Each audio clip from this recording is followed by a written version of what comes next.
Hello everyone, हामी चाहिँ आज गोप्रो हिरो 8 को अनबक्सिङ गर्ने क्रममा छौं। यो चाहिँ नि धेरै पुरानो मोडल भए पनि धेरै रिभ्यूमा हेर्दाखेरि चाहिँ धेरै नै राम्रो कमेन्टहरु आइरहेको छ। त्यही भएर मैले यो चाहिँ नि अस्ति मगाएको, यो चाहिँ आज आयो। अब अनबक्सिङ तिर गरौँ है त।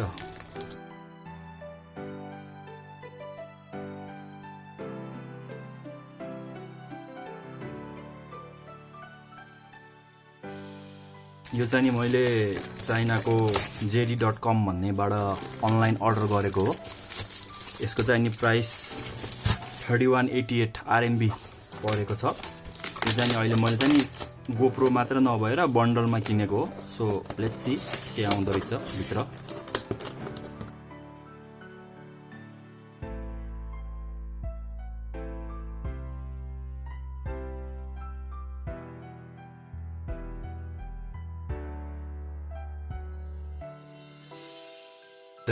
हिरो 8 ब्ल्याक मैले अघि नै पनि भनिसकेँ।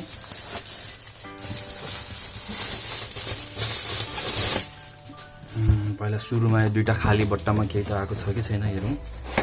जस्ट पर्थ्यो हो कि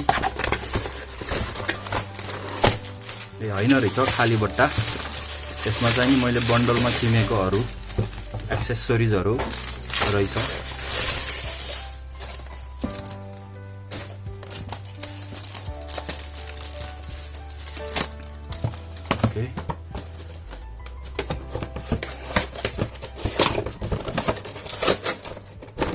अर्को बट्टा चाहिँ नि खाली नै छ, लाइक जस्ट कार्डबोर्ड, मेबी सेफ्टीको लागि।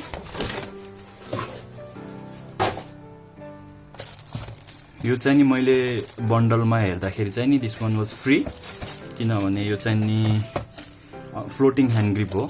लाइक यो चाहिँ नि यसमा गोप्रो राखेर पानी मुनि गएर यदि केही भएछ भने पनि यो फ्लोट हुन्छ। हेरौँ त पहिला सुरुमा ग्रिप कस्तो रहेछ।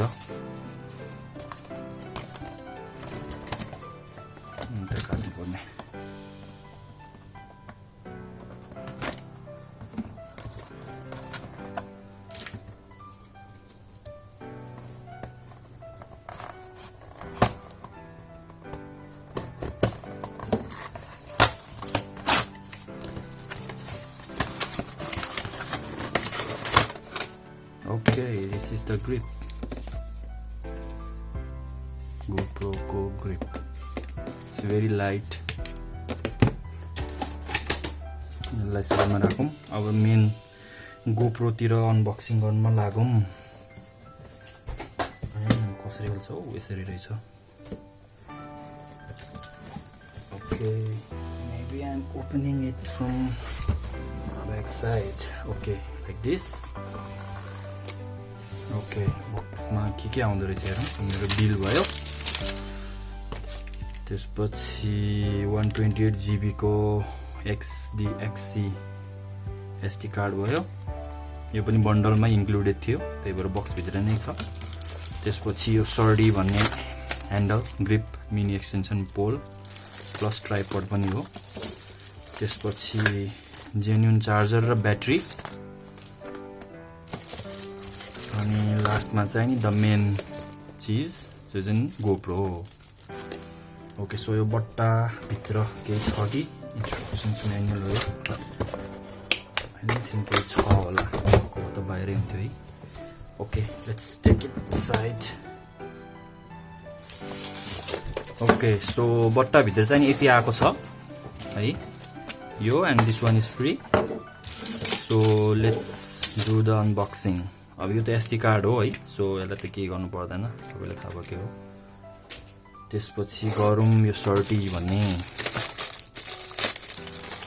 This one is like tripod अनि एक्सटेन्सन पोल।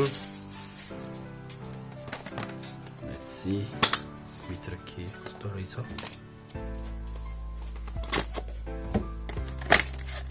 ओके ओके, सानो रहेछ है। यसलाई चाहिँ नि तपाईले ट्राइपड भनेर ट्राइपड पनि गर्न मिल्छ, लाइक दिस गोप्रो यता राखेर हैन। अनि त्यसपछि यसलाई एक्सटेन्ड पनि गर्न मिल्छ यतिसम्म, लाइक स्टरी।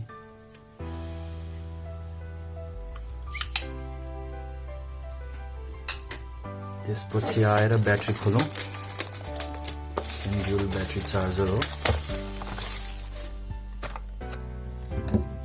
लेट्स सी यसमा पनि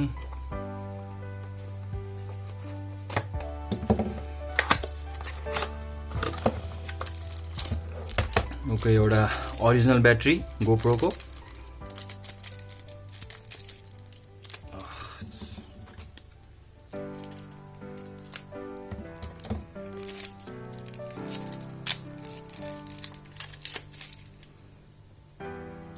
ओरिजिनल ब्याट्री त्यसपछि टाइप सी केबल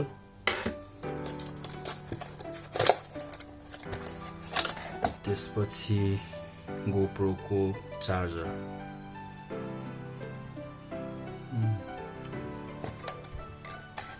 खासै केही छैन मेबी म्यानुअल कसरी चार्ज गर्ने र के हो भनेर देखाइरहेको छ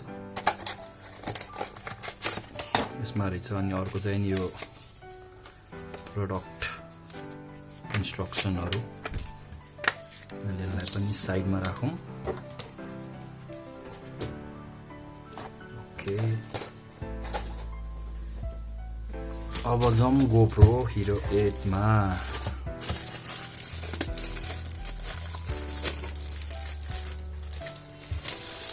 लेट्स सी भित्र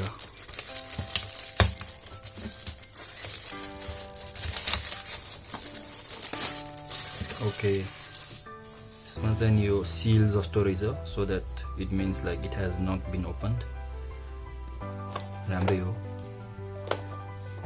चाइना जस्तो ठाउँमा यस्तो सील वाला आउनु चाहिँ नि एकदमै राम्रै हो भन्छु किनभने धेरैले रियुज गरेको सेकेन्ड ह्यान्डहरु पर्ने चान्सेस हाई हुन्छ तर JD.com बाट किन्दाखेरि चाहिँ नि डिसअपोइन्टमेन्ट भएको छैन अहिलेसम्म सबै चीज राम्रै नै आइरहेको छ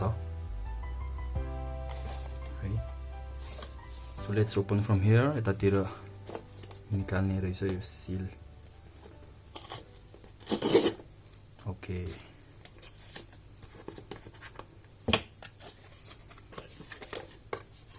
सो यो बट्टा खोल्दाखेरि चाहिँ नि अर्को एउटा सजेसन के दिन्छु भने राम्ररी खोल्नु होला यो जबरजस्ती च्यातेर एन्ड नगर्नु किनभने तपाईले पछि गएर बेच्नु परेको खण्डमा चाहिँ नि हाई अलिकति रिसेल प्राइस अलिकति हाई हुन्छ हैन त्यही भएर okay this is the main GoPro मेरो इन्स्ट्रक्सन्सहरु दिइराको छ कसरी निकाल्ने भनेर ओके भित्र के रहेछ हेर्मै GoPro प्लस को त्यो भयो त्यसपछि GoPro एप भनेको चाहिँ तिमी तपाईको यो एप्पल स्टोर र गुगल प्ले मा डाउनलोड गर्न मिल्छ यसको फिचर अर्कै धेरै नै छ त्यसपछि यो GoPro को स्टिकरहरु भयो त्यो म्यानुअल भयो अनि फाइनली एउटा माउन्ट रहेछ अलिकति कर्भ वाला रहेछ साइडबाट त्यसपछि टाइप सी केबल अनि एउटा ब्याट्री अघिको यो बन्डलमा चाहिँ नि तपाईले GoPro मात्र किन्नु भयो भने चाहिँ एउटा मात्र ब्याट्री आउँछ तर मैले अघि ब्याट्रीको त्यो के रे त्यो चार्जर पनि किनेको छु सो मसँग चाहिँ नि अहिले दुईटा ब्याट्री छ यो चाहिँ नि मैले चार्जर सँग किनेर आएको हो एक्सन क्यामको लागि चाहिँ नि एटलिस्ट दुईटा ब्याट्री त चाहिन्छ किनभने ब्याट्री चाँडै सकिन्छ यिनीहरुको सो एउटा ब्याकअपमा चाहिँ एउटा राखिराख्नु पर्छ त्यही भएर अब यो GoPro को यो निकाल्ने चाहिँ नि हेरौं मेन्युल हेरेर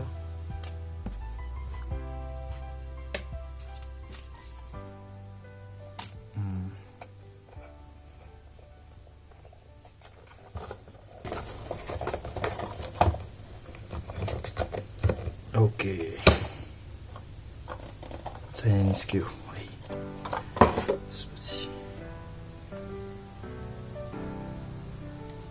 हेरौँ है त अब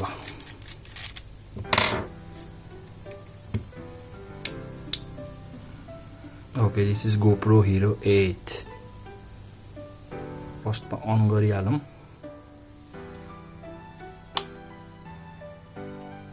ओके ब्याट्री मैले चार्जहरु केही गरेको छैन सो सिधै ब्याट्री राख्दै छु अहिलेको चाहिँ SD कार्ड मैले राखेको छैन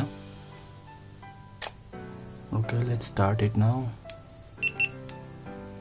Okay, start भइहाल्यो है GoPro. Okay, सुरुमा ल्याङ्ग्वेज भनिरहेको छ, सो इङ्ग्लिस नै हो. Legal stuff. Agree. GPS on गर्यो भने चाहिँ धेरै ब्याट्री खान्छ, सो म अहिलेका लागि अफ नै गर्छु. GoPro एप चाहिँ नि मसँग अलरेडी इन्स्टल छ मेरो मोबाइलमा. ओके, सो 12% मात्र ब्याट्री रहेछ. ब्याट्री चाहिँ नि रहेनछ, सो चार्ज गर्नुपर्छ रहेछ हामीले. यहाँ अगाडि पनि स्क्रिन छ जहाँनिर देखाउँछ तपाईँको कुन चाहिने हो भनेर. अहिले 180 मा अटोमा रहेछ. No SD card, battery down भनेर भनिरहेको छ, सो ब्याट्री चार्ज गर्नु पर्ला. ल अब भन्नुपर्दा चाहिँ नि हामीले GoPro किन्दाखेरि यति सामान आएको छ 3188 RMB मा है. सबभन्दा फर्स्ट त तपाईँको यो फ्लोटिङ ग्रिप भयो हैन. अनि त्यसपछि ह्यान्डल, त्यसपछि तपाईँको यो ब्याट्री र चार्जर भयो हैन. अनि त्यसपछि त 128 GB को कार्ड SDHC. अनि त्यसपछि यो ब्याट्री त तपाईँको यो मेन प्याकेजमै आउँछ GoPro सँगै हैन. अनि यो अनि पछि सम माउन्ट्स यो पनि GoPro सँगै आउँछ. यति चाहिँ हैन, यति आएको छ. तपाईलाई यो GoPro को अहिलेको यो भिडियो चाहिँ नि हामी पछि रिभ्यू देखाउँला, किनभने अहिले चार्ज गरेर हामी अब यसपछिको भिडियो जति पनि आउनेवालामा छ त्यो सबै GoPro बाटै खिचेको हुनेवालामा छ. Thank you for watching.